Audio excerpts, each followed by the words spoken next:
Olá, amigos. Muito boa noite a todos. Vamos nesta noite dar aqui andamento na leitura da palavra de Deus, a palavra do Senhor. Santo Evangelho de Jesus, segundo escreveu o nosso digníssimo amado apóstolo Mateus. Então vamos lá. Capítulo 2 vai falar do nascimento do Senhor Jesus, o qual tem a sua referência aqui sobre os 3 reis magos que foram adorar o Senhor Jesus, foram levar adoração a Ele. Veja que desde o nascimento do Senhor Jesus já se prestava a adoração a Ele, já se prestava honra a Ele. E esses reis magos, eles tanto foram levar adoração como foram levar presentes para o Senhor Jesus. Aqui já cai por terra todo o ensinamento dos infelizes testemunhos de Jeová que nega adoração a Cristo. Então Jesus, desde o seu nascimento, ele já recebia a adoração. Então, vamos lá. E tendo Jesus, no capítulo 2, e tendo Jesus nascido em Belém, da Judéia, no tempo do rei Herodes, e vieram uns magos do Oriente a Jerusalém. Então esses reis magos, a gente não tem muitas referências sobre eles, né? Não tem, a Bíblia não dá muita clareza. Tem alguns comentários, né, de algumas Bíblias, mas eu não quero fazer citação sobre isso, porque aí eu vou estar falando algum comentário, né, acrescentado às Escrituras.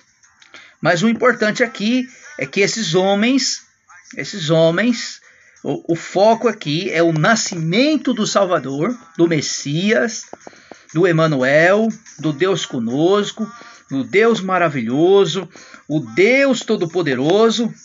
Para os que negam que Jesus não é Deus, só Deus pode receber adoração, e Jesus ele desde o seu nascimento, ele recebeu e recebe adoração pelos cristãos, pela amada, pela noiva dele. E perguntaram: onde está o recém-nascido, rei dos judeus? Vimos a estrela no Oriente e viemos adorá-lo. Verso 3. Quando o rei Herodes ouviu isso, ficou perturbado, como ele e toda a Jerusalém.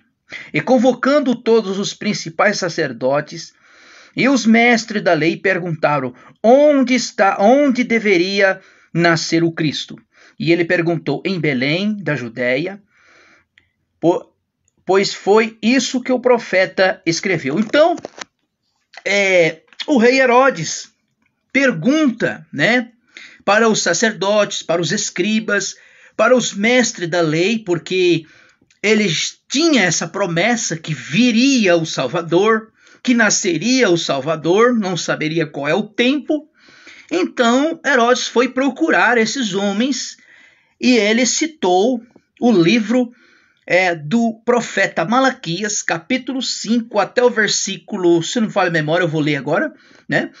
E ele diz assim, o versículo 6, e tu, Belém, terra de Judá, de modo nenhuma és o menor entre os governadores de Judá, pois a ti sairá o guia e apacentará o meu povo. Então vamos lá para Malaquias, capítulo 5, o seu verso, a partir do verso 2, que essa tem uma profecia messiânica, que o profeta Malaquias profetizou a respeito que Jesus nasceria em Belém, né?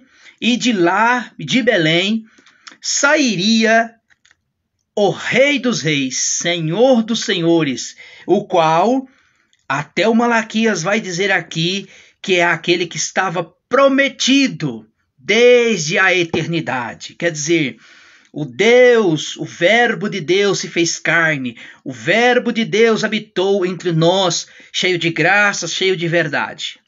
Como é bom, né? Como é bom falar de Jesus, como é bom falar do Deus eterno, do Deus todo-poderoso. Olha o versículo 2 do capítulo 5 de Malaquias.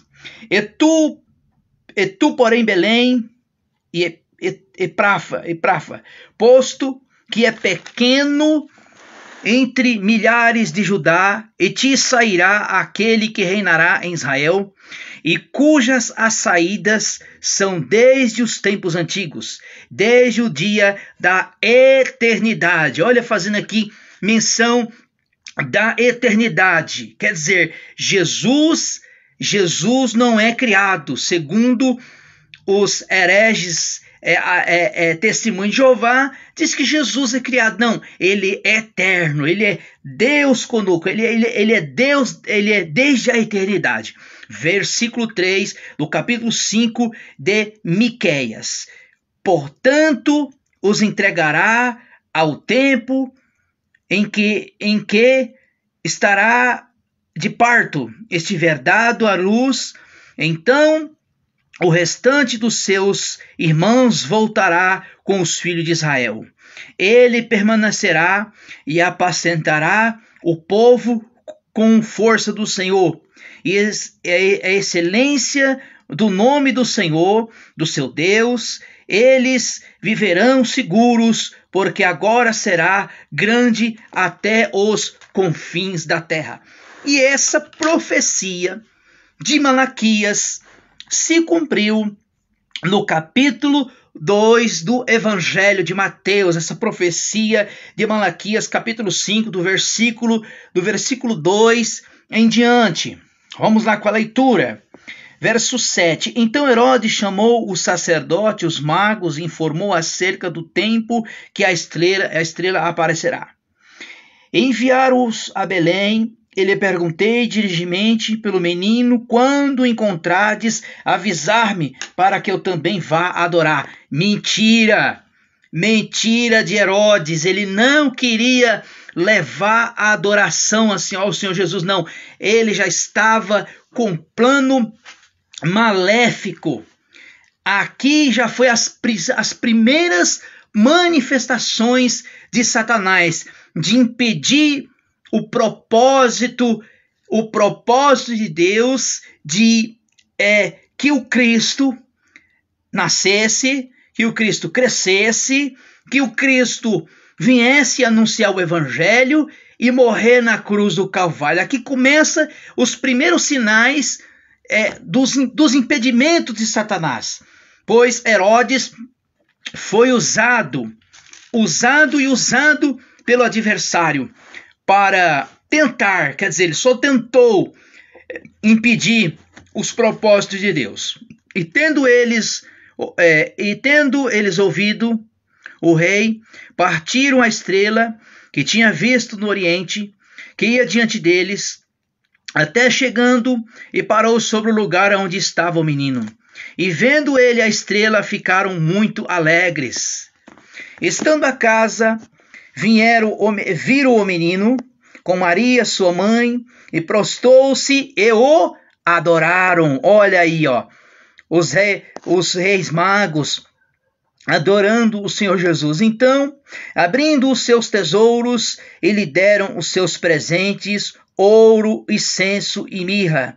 E tendo sido por divina revelação, quer dizer, o Senhor falou para os reis magos em sonhos, para que não voltasse a Herodes, regressassem por outro caminho em sua terra. Quer dizer, então, os reis magos, depois de ter adorado o Senhor, fugiu do rei Herodes. O que o rei Herodes fez, né? O que Herodes fez? Vamos ver aqui. Depois que os reis magos partiram, o anjo do Senhor apareceu a José, um sonho, e disse: levanta, toma o menino e sua mãe e foge para o Egito. Fica até que te avise, pois Herodes procurava o menino para o matar. Verso 14. E José levantou-se de noite, tomou o menino e sua mãe e partiu para o Egito. Dali permaneceu até a morte de Herodes, para que se cumprisse que o Senhor havia dito pelo profeta: do Egito saiu o meu filho. Então Herodes, recebendo que havia sido enganado pelos magos, ficou furioso, mandou matar todos os meninos de 2 anos para baixo, que habitasse de Belém e os seus arredores, segundo o tempo indicasse pelos magos. Versos 17. Então se cumpriu o que foi dito pelo profeta Jeremias. Ouvindo-se a voz em Ramá, o choro de grande lamentação, Raquel chorando pelos seus filhos, recusando ser consolado porque já não existia. Essa profecia, ela foi profetizada por Jeremias, capítulo 31 e o seu verso 15. Verso 19. Então Herodes morreu, e o anjo do Senhor apareceu em sonho a José no Egito e disse: levanta, toma o menino e sua mãe e vai para a terra de Israel, pois já morreram e procuraram tirar a vida do menino. Então se levantou e tomou o menino e sua mãe e foi para a terra de Israel. E quando, porém, ouviu-se o Arquileu reinava em Judéia em lugar de seu pai Herodes, temeu ir para avisando em sonhos e retirou-se das regiões da Galileia e foi morar na cidade chamada Nazaré, dito pelo profeta: ele será chamado Nazareno. Tudo aqui, meus queridos irmãos, tudo o que se passou a respeito de Cristo foi profetizado pelos santos profetas, né? O qual se cumpriu essa palavra, né? Que agora Jesus, ele, de tudo onde nasceu Belém, foi para o Egito, agora ele se estabelece na cidade de Nazaré, onde Jesus, com seus 30 anos, inicia o seu ministério. Mas agora, no capítulo 3, nós vamos falar do precursor. Quem que era o precursor? João Batista, o seu primo, que veio anunciar, né, a vida aquele que era mais poderoso do que ele, o qual ele não era digno de desatar a sandália dos teus pés. Por quê? Porque aquele que batizava com água, onde Jesus disse: olha, aquele que vem após a mim, ele vos batizará com o Espírito Santo. Aí eu vou falar nesse assunto, né? Muitos dizem que esse fogo, será que é quando a pessoa recebe o Espírito Santo, ela é batizada com fogo, né? Então, nós vamos falar sobre esse assunto. Que Deus os abençoe e tenha todos uma gloriosa paz do Senhor Jesus.